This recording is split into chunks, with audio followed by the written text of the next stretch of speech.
அனைத்து மாணவ செல்வங்களுக்கும் வணக்கம். அஸ்ஸலாமு அலைக்கும். நாங்கள் திறமைந்து புலமை பரிசில் பரீட்சைக்கு தயாராகுவதற்காக எங்களை தயாராக்கி கொண்டிருக்கின்றோம்.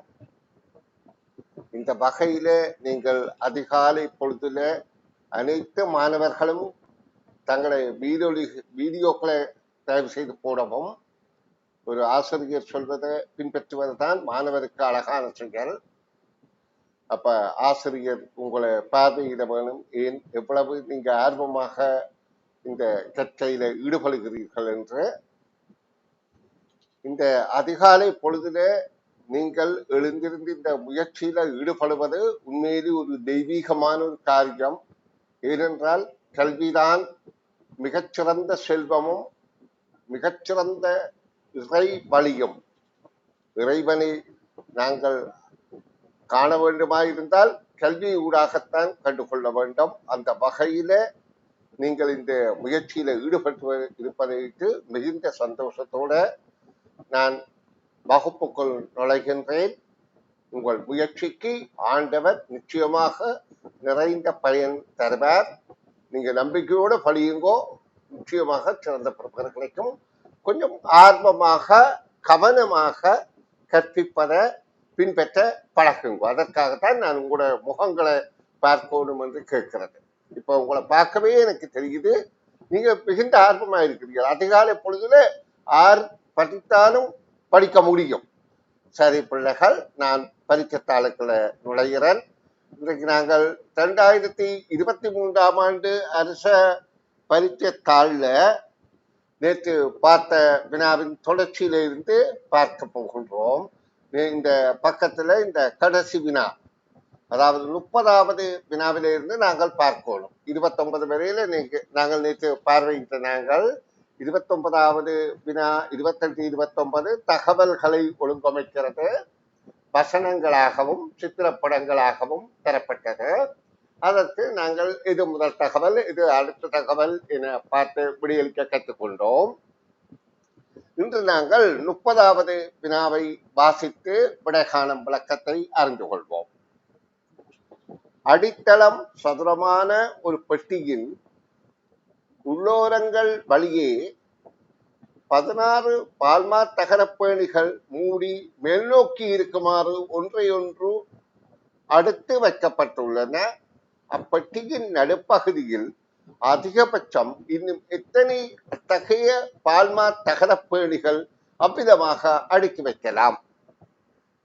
இந்த கேள்வியில சொற்களின் கருத்தை நன்கு விளங்கிக் கொண்டால் நாங்க விட இலகுவாக அடைய முடியும். அதாவது இங்க அடித்தளம் சதுரம் என்கின்ற போது எங்களுக்கு என்ன விளங்குகின்றது என்றால் ஒரு சதுரமான பெட்டி. சதுரம் என்பதன் கருத்து யாது என்றால் 4 பக்கங்களும் சமனானதுதான் சதுரம்.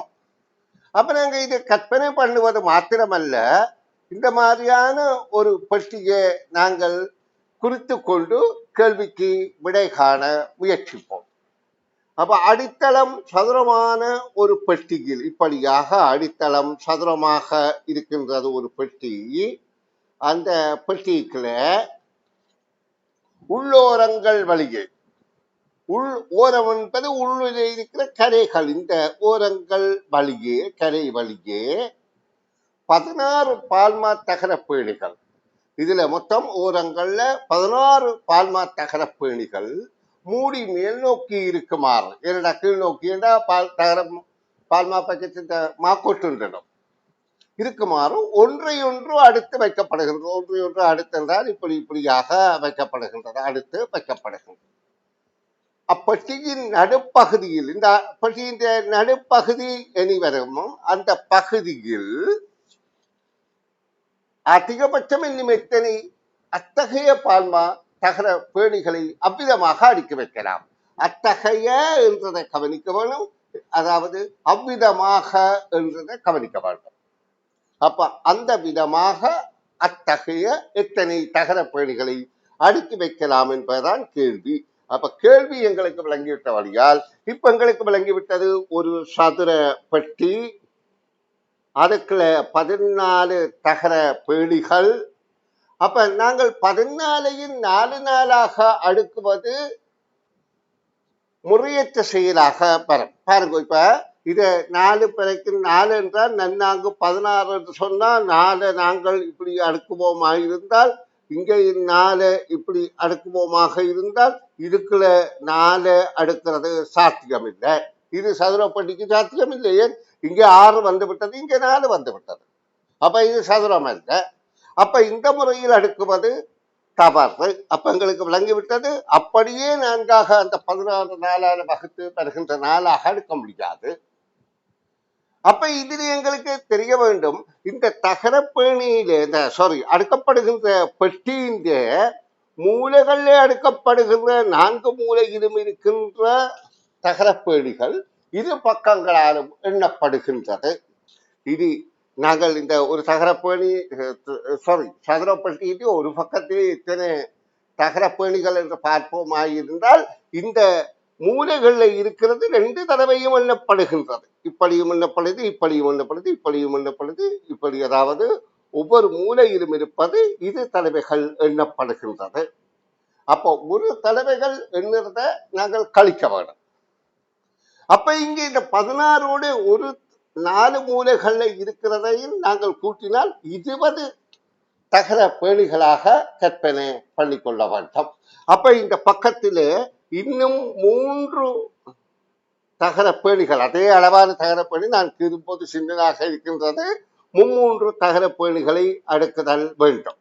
அப்ப இங்கேயும் 3 அடுக்குதல் வேண்டும். இப்ப நாங்க இது எண்ணி பார்த்தால் 16 தகர பேணி இருக்கும். என்ன தகர 16ஆக இருக்கும் என்றால், ஒரு பக்கம் 5ஆக இருக்கும், 5 20. அந்த 4 மூலையும் 2 தரம் எண்ணப்படுகின்றது. ஒரு தரம் எண்ணினதை கழித்தால் 16 தகர பேணிகள் இருக்கின்றது. இப்ப இதுல அங்க கேட்கப்படுகின்ற கேள்வி என்னென்றால், இதுங்க நடுப்பகுதியில அந்த விதத்தில இன்னும் எத்தனை தகர பேணிகளை அடுக்கலாம் என்று. அப்ப நாங்க இதுல எண்ணினா தெரியுது 1 2 3, அதாவது மேலிருந்து கீழாக நிலையாக எண்ணினால் தெரியுது 1 2 3. அப்ப எங்களுக்கு விளங்குகின்றது இதுல 9 தகர பேணிகள் அடக்கக்கூடியதாக இருக்கின்றது. அப்ப கேள்விக்கான விடை 2வது. இனி நாங்கள் 31வது வினாவுக்கு செல்வோம். முற்பகல் 9:30 ஆகும் போது ஒரு அலுவலகத்தில் 5 வெளியாட்கள் இருந்தனர். அவ்வேளையில் இருந்து, இந்த சொற்களை மிக கவனமாக உன்னிப்பாவதானிப்போம். அவ்வேளையில் இருந்து ஒவ்வொரு நிமிடத்திற்கும் ஒரு நிமிடத்துக்கு ஒரு தடவை 20 வீதம் வருகின்றார்கள். 20 வீதம் அந்த அலுவலகத்துக்கு வருகின்றனர். ஒவ்வொரு 5 நிமிடத்திற்கும் ஒரு தடவை 50 வீதம் வெளியேறுகின்றார்கள். 2 பேர் வருகின்றார்கள், 5 பேர் 5 நிமிடத்துக்கு ஒருக்கா வெளியேறுகின்றார்கள். முற்பகல் 9:42க்கு பின்னர் அலுவலகத்தில் இருக்கும் வெளியாட்களின் எண்ணிக்கை யாது? கேள்வி என்ன? கேள்வியை நன்றாக விளங்கிக் கொள்ளுவோம். முற்பகல் 9:30 ஆகும் போது அலுவலகத்திலே 5 வெளியாட்கள் நிற்கின்றார்கள். அந்த அலுவலகத்தில் வேலை செய்கிற தவிர 5 பேர் நிற்கின்றார்கள். அவ்வேளையிலிருந்து, இந்த 5 பேர் நிற்கின்ற அந்த வேளையிலே இருந்து ஒவ்வொரு நிமிடத்துக்கும் ஒரு தடவை 20 வீதம் அந்த அலுவலகத்துக்கு வருகின்றனர். எந்த நேரம் வரையில்? 9:42 வரையில். அப்ப அந்த வேளையில் 9:30. அப்ப எவ்வளவு நேரம் வருகிறார்கள்? 12 நிமிடங்கள். 12 நிமிடங்களும் 20 வீதம் வந்தால் எவ்வளவு பேர் வந்திருக்கிறார்கள்? 24 பேர் வந்திருக்கிறார்கள். அடுத்து சொல்லப்படுது, ஒவ்வொரு 5 நிமிடமும் 9:30க்கு பிறகு 9:30 அவ்வேளை நிற்கிறவர்கள் 5 பேர் என்று தந்தாச்சு. 9:35க்கு 5 பேர் வெளியேறுகிறார்கள். 9:40க்கு 5 பேர் வெளியேறுகிறார்கள். அப்ப 10 பேர் தான் வெளியேறி இருக்கிறார்கள். இது அவ்வேளை நிற்பவர்கள். இதுல வெளியேறின பிறகுதான் அவ்வேளை நிற்பவர்கள் என்று சொல்லப்படுகின்றனர். அப்ப இங்க வெளியேறியவர்களின் எண்ணிக்கை 10. அப்ப நாங்க பார்க்கிறோம் 24 பேர் 12 நிமிடத்துல வந்திருக்கிறார்கள், 5 பேர் நின்றார்கள். அப்ப 29 பேர், 10 பேர் அந்த 2 தடவையில வெளியேறி இருக்கிறார்கள். 5 பேராக 10 பேரையும் கழித்தால் 19 பேர் தான் அந்த வேளையிலே அந்த அலுவலகத்தில் நிற்கிறார்கள். 9:42க்கு 19 பேர் நிற்கின்றார்கள் என்பது கேள்விக்கான விடை. 19 பேர். நன்று மாணவ செல்வங்களே, இனி நாங்கள் அடுத்த பக்க வினாக்களுக்கு விடை காணும் முயற்சியில் ஈடுபடுவோம். இந்த முயற்சி உங்களை நிச்சயமாக நல்லதொரு பெறுபேற்றுக்கு இட்டுச் செல்லும். உங்கள் முயற்சி மிகவும் பாராட்டத்தக்கது. நான் திரும்ப திரும்ப பாராட்டுவது காரணம் என்னென்று சொன்னால், உண்மையிலேயே நீங்கள் குழந்தைகள், பெரியவர்கள் கூடி இந்த நேரம் எழுந்திருப்பதற்கு சோம்பலாக இருப்பார்கள். அப்ப நீங்க குழந்தைகள் இப்படி எழுந்து படிப்பது உங்களை நிச்சயமாக ஒரு நல்ல நிலைக்கு ஆண்டவர் இட்டு செல்வார். சரி, ஒரு கேள்விக்கு போவோம். 32வது கேள்வியை பாருங்கோ. மின்னொலி செய்கை உள்ள ஒரு பாதசாரி கடக்கும் இடத்தில் சிவப்பு நிறமும் பச்சை நிறமும் மாறி மாறி ஒளிர்கின்றன. சிவப்பு நிறம் 90 செகண்டுக்கும் பச்சை நிறம் 15 செகண்டுக்கும் ஒளிர்கின்றன. முதலில் சிவப்பு நிறம் ஒளிருமெனின் அவ்வேளையிலிருந்து 5 நிமிடத்தினுள் பச்சை நிறம் மொத்தமாக எத்தனை செகண்டுக்கு ஒளிரும் என்பது கேள்வி. இப்ப இந்த மின்னொலி செய்கை, பாதசாரி கடவை, நிறங்கள், அதாவது கணிப்பு காலங்கள் என்ற சொற்கள் எங்களுக்கு விளங்கி இருக்கணும். மின்னொலி செய்கை என்பது பாடசாலைக்கு முன்னுக்கு பாதசாரிகள், அதாவது பாதையில் நடந்து போறவர்கள் கடப்பதற்காக எல்லோ லைன், அதாவது மஞ்சக்கடவை, வெள்ளை மஞ்சக்கடவை என்று சொல்றது. அந்த கடவையில மின்னொலி செய்கை, அதாவது மின்சாரத்தால் இயங்குகின்ற சிவப்பு பச்சை என்ற இரு நிறங்கள் மாத்திரம் இருக்கின்ற ஆளடியாளவிட்ட செய்கை இருக்கும். அதுல சிவப்பு விளக்கெறிந்தால் பாதசாரி கடக்கக்கூடாது, பச்சை விளக்கெறிந்தால் பாதசாரி கடக்கலாம் என்பது அதனுடைய அறிகுறி. அப்ப அதுல 90 செகண்டுக்கு சிவப்பு நிறமும், அப்படி என்றால் 90 செகண்டுக்கு வாகனங்கள் போய்கொண்டிருக்கணும். அதுல 15 செகண்ட் குறுகிய நேரம் தான் பாதசாரிகள் கடப்பதற்கும் அனுமதிக்கப்படுகின்றது. அப்போ ஒவ்வொரு 90 செகண்டுக்கும் வாகனங்கள் ஓடிக்கொண்டிருக்கும். ஒவ்வொரு 15 செகண்டுக்கும் பாதசாரிகள் பாதையை கடக்கலாம் என்பதுதான் அங்க சொல்லப்பட்ட நியதி. அப்படியான ஒரு இடத்துல 5 நிமிட நேரத்தில் 5 நிமிடங்கள்ல பச்சை நிறம் ஒளிந்த நேரம் கேட்கப்படுகின்றது. ஆனா இங்கு சொல்லப்படுகிறது முதலில் சிவப்பு நிறம் ஒளிருமெனில், முதல்ல சிவப்பு நிறம் ஒளிர தொடங்குது 5 நிமிட நேரத்துக்கு. அந்த 5 நிமிட நேரத்துக்கு பச்சை நிறம் எத்தனை தடவைகள் ஒளிரும் என்பது கேட்கப்படுகின்றது. அப்ப இப்ப நாங்கள் அதாவது நிமிடத்துக்கும் செகண்டுக்கும் உள்ள தொடர்பை கண்டு 5 நிமிடம் என்பது எத்தனை செகண்ட் என்பதை கண்டுகொள்வதற்கு எங்களுக்கு தெரிந்திருக்கும் 60 செகண்ட் ஒரு நிமிடம். அப்ப 5 நிமிடங்கள் என்றால் 5 60ஆல பெருக்கினால் 300 செகண்ட்கள். அப்ப கேள்வி மேலே 300 செகண்ட்களில் என்பதை நாங்கள் புரிந்து கொண்டோம். இப்ப 300 செகண்டில 90 செகண்ட் எரிவதும் 15 செகண்ட் எரிவதையும் கணித்து 15 செகண்ட் எரிகின்ற பச்சை நிறம் இவ்வளவு நேரம் ஒளிர்கின்றது என நாங்க விடையளிக்க வேண்டும். அப்ப நாங்க இந்த 300 செகண்ட் 90ஐயும் 15ஐயும் கூட்டினால் 105 வருகின்றது. எத்தனை 105 இருக்குது என்று பார்ப்போம். 105 இரு தடவை தான் இருக்கும். 3 தடவை என்றால் 315 வந்துவிடும். அப்ப இரு தடவைகள் தான் இருக்கின்றது.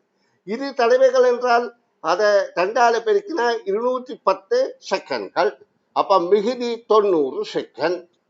அப்ப இங்க சொல்லப்படுகின்றது முதல்ல ஒளிர்வது சிவப்பு, முதல்ல சிவப்பு ஒளிர்ந்து 90 செகண்ட், அடுத்தது பச்சை ஒளிர்கின்றது 15 செகண்ட், அடுத்து சிவப்பு ஒளிர்கின்றது 90 செகண்ட், அடுத்து பச்சை ஒளிர்கின்றது 15 செகண்ட், திரும்ப சிவப்பு ஒளிர்கின்றது 90 செகண்ட்.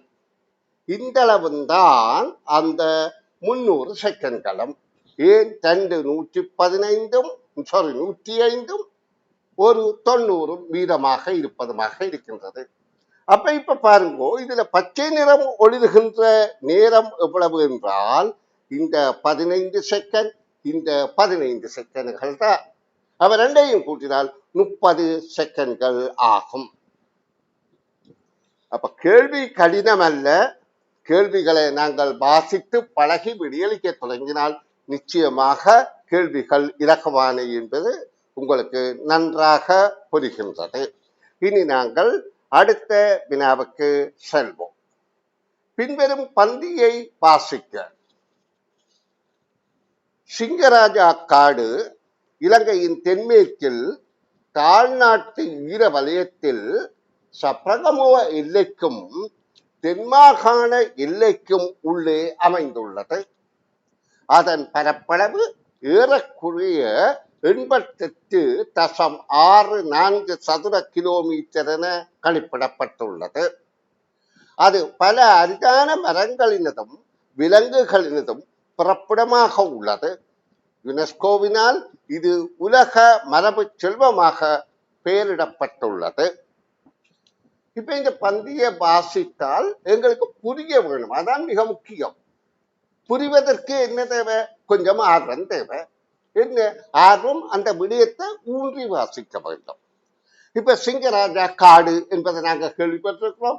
இலங்கையில தென்மேற்கு பகுதியில, இலங்கையில தெற்குக்கும் மேற்குக்கும் இடைப்பட்ட பகுதியில தாழ்நாட்டு ஈரவலயத்தில், தாழ்நில பிரதேசத்துல, ஈரவலய பிரதேசத்துல சப்ரகமோ எல்லைக்கும் தென்மாகாண எல்லைக்கும் உள்ள அமைந்துள்ளது. அப்ப 2 மாகாணங்கள் அதுக்குள்ள இந்த சிங்கராஜா வனம் காடு அமைந்திருக்கின்றது. அதன் பரப்பளவு இங்கே சொல்லப்பட்டிருக்கின்றது கிலோமீட்டர்ல.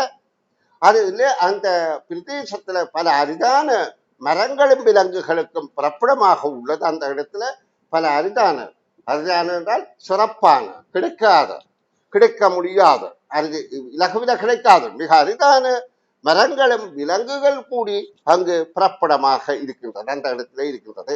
இந்த இடத்தை யுனெஸ்கோ என்கின்ற சர்வதேச நிறுவனம் சொல்லுகின்றது உலக மரபு செல்வமாக பெயரிடப்பட்டுள்ளது. இது ஒரு உலகத்திற்கு மரபு செல்வம். எப்படி கல்வி செல்வத்தை நாங்கள் கல்வி செல்வம் என்று போற்றுகின்றோமோ, இது பாரம்பரியமாக விலங்குகளுக்கும் தாவரங்களுக்கும் அரிதான தாவரங்களுக்குமான மரபு உரிமை உள்ள ஒரு செல்வமாக போற்றப்படுகின்றது.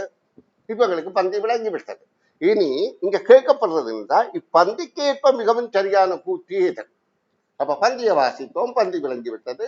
இனி அந்த பந்திக்கு ஏற்ற சரியான கூற்றை நாங்கள் கண்டுபிடிப்போம். முதலாவது சொல்லப்படுகிறது யுனெஸ்கோவினால், யுனெஸ்கோ என்பது உலக சர்வதேச ஒரு நிறுவனம், சிங்கராஜா காட்டின் பரப்பளவு 88.64 சதுர கிலோமீட்டர் என வெளியிடப்பட்டுள்ளது என்று. யுனெஸ்கோ அது சொல்ல இல்லை, இது மரபு செல்வம் என்றுதான் சொல்லப்படுகிறது ஒழிய அளவுகளை பற்றி யுனெஸ்கோ சொல்லவில்லை. அப்ப அந்த விடை தவறு. அடுத்தது, இங்கு வசிக்கும் ஒரு சிங்கராஜாவினால் சிங்கராஜா காட்டுக்கு அப்பெயர் கிடைத்தது என நம்பப்படுகின்றது. இப்படி அங்க பந்தியிலே ஒரு இடத்திலும் சொல்லப்படவில்லை. அப்ப மூன்றாவது தான் பொருத்தமானதாக இருக்கும். வாசித்து பார்ப்போம்.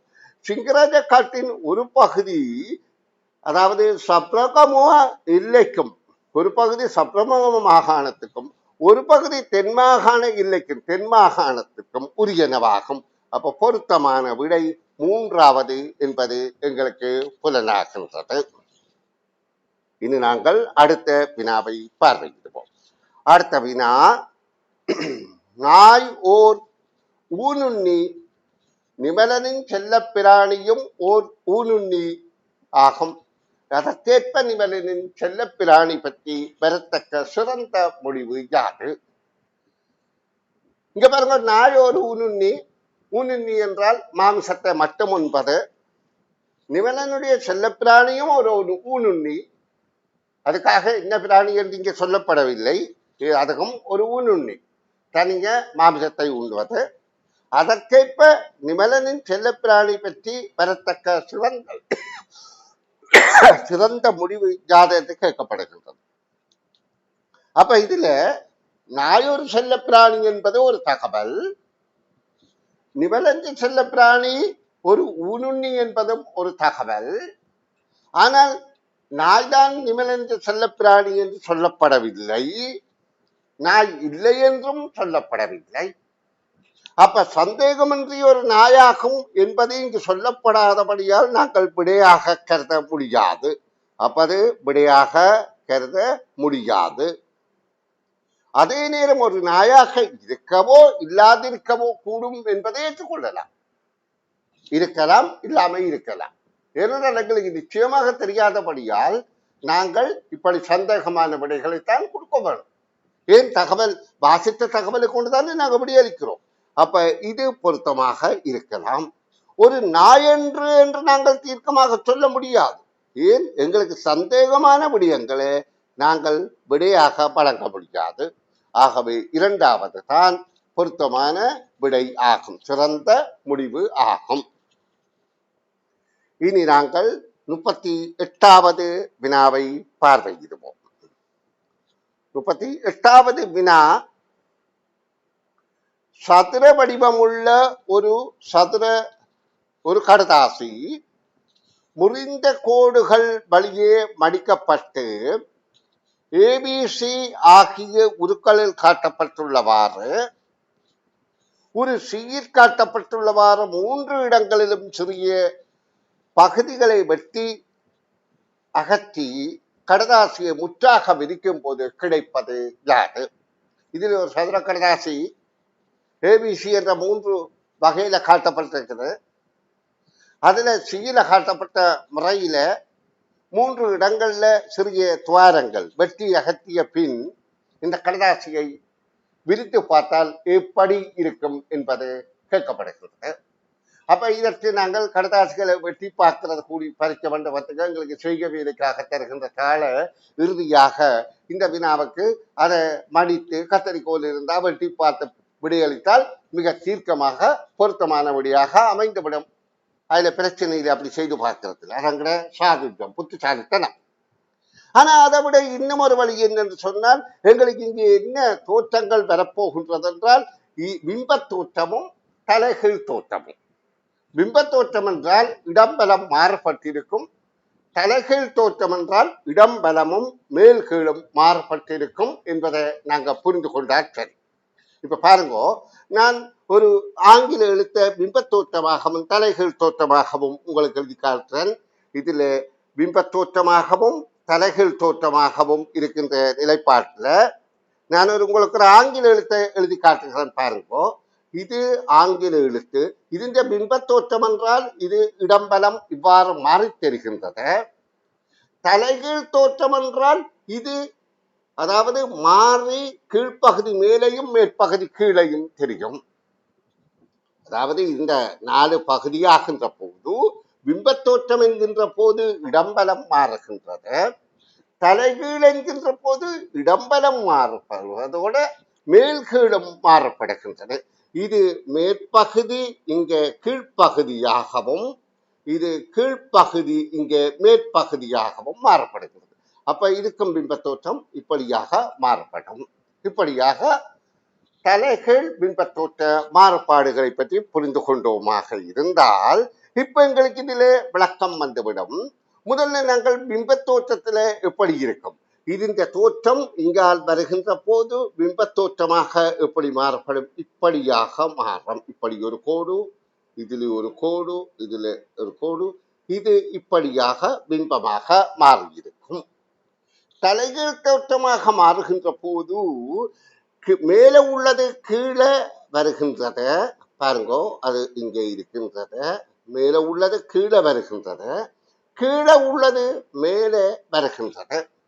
இப்படியாக இருக்கின்றது. இப்ப எங்களுக்கு இதற்கான விடையாக 3வது விடைதான் பொருத்தமாக இருக்கின்றது. முதலாவதோ இரண்டாவதோ பொருத்தம் இல்லை என்பது எங்களை கண்ணால பார்த்து புரிந்து கொள்ளக்கூடியது. முதலாவதுல இந்த பக்கங்கள்ல வெட்டுக்கள் வந்திருக்கு, அப்போ ஒரு பக்கத்துல இங்க வெட்டப்பட்டிருக்கா இல்லையே. அதன்படியா இந்த முதலாவது தவறு. மூன்றாவது தவறு ஏனென்று சொன்னா, இந்த பகுதி இப்படி இப்படி வெட்டப்பட்டா இப்படித்தான் வரும். இது இந்த பகுதி இப்படி வெட்டி இருந்தா தான் வந்திருக்கும் இந்த மாதிரி. அப்ப இதுகும் தவறு. அப்ப இது மூன்றாவது பொருத்தமானதாக இருக்கின்றது. இனி நாங்கள் 36வது வினாவுக்கு செல்வோம். 36வது வினா, ரேவதியின் சட்டையின் நிறம் பற்றி சரியாக தீர்மானிப்பதற்கு தேவைப்படும் இரு கூற்றுக்களும் யாவை என்று கேட்கப்படுகிறது. இதில் ஒரு பிள்ளைங்க சட்டேன்ற நிறம் எது என்று அதாவது தீர்மானிப்பதற்கு, கண்டுபிடிப்பதற்கு இந்த கூற்றுக்கள் 4 கூற்று தந்திருக்கு. அதிலே எந்த 2 கூற்று தேவையானது? அப்ப விடைகள்ல தமிழ் 2 ஆங்கில எழுத்து இருக்குது. அந்த கூற்றுக்களை குறித்து காட்டுகின்ற ஆங்கில எழுத்து. இப்ப எங்களுக்கு இந்த பிள்ளையின் பெயர் தெரிந்து விட்டது, ரேவதி. அப்ப ரேவதியோட தொடர்புடைய வாக்கியங்களை நாங்க இங்கே தெரிவு செய்த வேண்டும். இப்ப ரேவதியோட தொடர்புடைய வாக்கியமாக இது இருக்கின்றது. ஏனென்றால் ரேவதியின் பெயர் இடப்பட்ட வாக்கியங்கள் இது இருக்கின்றது. அப்ப நாங்க என்பதை பார்த்தால் கமலாவின் சட்டை ரேவதியின் சட்டையிலும் பார்க்க மென்னிறமானது. அப்ப நாங்க கமலா என்பது வேறு எங்க தொடர்பு இருக்கின்றால் அடுத்ததாகத்தான் கமலாவின் இருக்கின்றது. கமலாவின் சட்டை மஞ்சுளாவின் சட்டையிலும் பார்க்க மென்னிறமானது. அப்ப மஞ்சுளா என்பது இங்க வருகின்றது. அப்ப இப்ப 3 தகவல் பெற வேண்டி இருக்கின்றது. ஆகவே இது பொருத்தமில்லாமல் இருக்கின்றது. அப்ப நாங்க 4வது விடயத்தை பார்க்கிறோம். மஞ்சுளாவின் சட்டையின் நிறம் ரேவதியின் சட்டையின் நிறத்தை ஒத்தது. இது மிக பொருத்தமான ஒரு கூற்றாக இருக்கின்றது. இப்ப எங்களுக்கு மஞ்சுளாவின் எந்த நிறம் என்று கண்டுபிடித்து விட்டால் ரேவதியின் தெரிந்துவிடும். அப்ப முதலாவது தகவல் சொல்லுகின்றது ரேவதியின் சட்டையின் நிறம் சிவப்பு நிறம் என்று. அப்ப இந்த 2 தகவல்களுமே எங்களுக்கு போதும் ரேவதியின் சட்டையின் நிறம் சிவப்பு என்பதை கண்டுபிடிப்பதற்கு. ஏன் மஞ்சுளாவின் சட்டையின் நிறம் தான் ரேவதியின் சட்டையின் நிறம் என்று டி சொல்கின்றது. ஏ சொல்கின்றது மஞ்சுளாவின் சட்டையின் நிறம் சிவப்பு என்று. அப்ப ரேவதியின் சட்டையின் நிறமும் சிவப்பு, மஞ்சுளாவின் சட்டையின் நிறமும் சிவப்பு என்றபடியால் இங்கே ஏயும் டியும் விடையாக வருகின்றது. அப்ப முதலாவது விடைதான் பொருத்தமானது. அன்பு மாணவ செல்வங்களே, நாங்கள் நிறைய கற்று விடயம் புரிந்திருக்காம இருப்பதை விட கொஞ்சம் கற்று நிறைய புரிந்திருப்பது தான் எங்களுக்கு நல்லது என நான் கருதுகின்றேன். அந்த வகையிலே இன்னும் 4 வினாக்கள் இருக்கின்றன. இந்த 4 வினாக்களையும் நாங்கள் புரிந்து கொள்வதற்கு எங்களுக்கு இப்பொழுது உள்ள நேர அவகாசத்தை நான் பயன்படுத்த பார்க்கிறேன். அதாவது நான் ஒரு 30 நிமிட வகுப்புகள் தான் செய்வதற்கு தீர்மானித்திருக்கிறேன். அப்ப அந்த 30 நிமிட நேரத்துக்குள்ள அந்த 4 வினாவில ஒரு வினாவை மாத்திரம் கையாண்டு விட்டு மிகுதி 3 வினாக்களை நாங்கள் நாளைய வகுப்பில பார்த்துவிட்டு அடுத்த வருடத்துக்குரிய வினாத்தாள் 1 முதல் கட்டமாக நாங்கள் வினாத்தாள் 1 மாத்திரம்தான் பார்வையிட போகின்றோம். அடுத்த கட்டமாகத்தான் வினாத்தாள் 2 பார்வையிட இருக்கின்றோம். அப்ப வினாத்தாள் 1 பார்வையிட்டு நாங்கள் தெளிவு பெறுவோம். இப்ப இந்த 37வது வினாவை பார்வையிடுவோம் இன்றைய வகுப்பில். பின்வரும் நெய்யறியையும் அதில் செல்வதற்காக தரப்பட்டுள்ள குறிகளையும் பார்க்க. இங்கே ஒரு நெய்யறி என்பது அடைப்பு. இந்த அட்டவணை அடைப்பு மாதிரி அடைப்பு நிரல் நிலைகளை கொண்டது.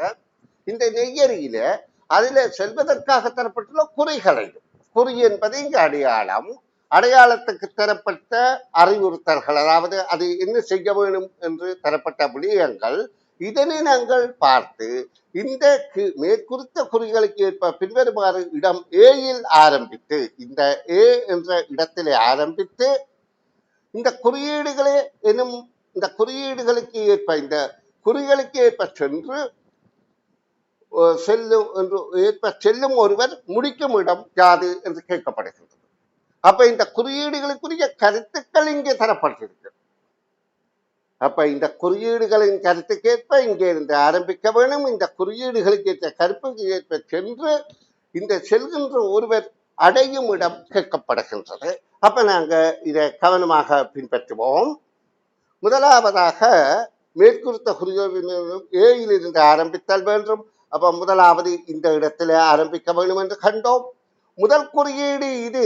இந்த குறியீடின் கருத்து என்ன? திசையில் திரும்புக. அப்ப இந்த திசையில திரும்புக என்பதுதான் அந்த குறியீடின் கருத்து. அடுத்து சொல்லப்படுகின்றது இந்த குறியீடின் கருத்து ஓர் அடைப்பின் ஒரு பக்க தூரத்திற்கு முன்னோக்கி செல்க. அப்ப முன்னோக்கி இவ்வாறு செல்கின்றோம். ஒரு அடைப்புக்கு ஒன்று சரி, அடுத்தும் ஒன்று அதே திசையில் செல்கின்றோம், இரண்டு சரி. பிறகு சொல்லப்படுகிறது இடப்பக்கத்திற்கு இப்படி சென்று இங்க திரும்பினால் இடப்பக்கம், இப்படி சென்று இங்க திரும்பினால் வலப்பக்கம். அப்ப அங்க தரப்பட்டிருக்கிறது இடப்பக்கத்திற்கு திரும்பி ஓரடைப்பின் ஒரு பக்கத்திற்கு தூரத்திற்கு முன்னோக்கி செல்க. அப்ப இப்படி போனது இப்படி திரும்பினால் இடப்பக்கம் ஓரடைப்புக்கு சென்றிருக்கிறோம், சரி. பிறகு மேலும் ஒரு அடைப்புக்கு செல்க என்பதுதானே இந்த குறியீடு கருத்து. அப்ப இந்த அடைப்புக்கு இங்க வந்துவிட்டோம். மேலே திரும்ப சொல்லுகின்றது வலது பக்கத்துக்கு திரும்பி ஓரடைப்பின் ஒரு பக்கத்துக்கு செல்க. அப்ப அடுத்ததின்படி நாங்கள் ஓரடைப்பு இங்க போகின்றோம். அடுத்து சொல்லப்படுகின்றது அதே திசையில ரெண்டு அடைப்புக்கு செல்க. அப்ப ஒன்று இன்னொன்று இப்படியாக சென்று விட்டோம். இப்ப திரும்ப சொல்லுகின்றது இதே மாதிரி வலது பக்கம் திரும்பி ஓரடைப்புக்கு செல்க.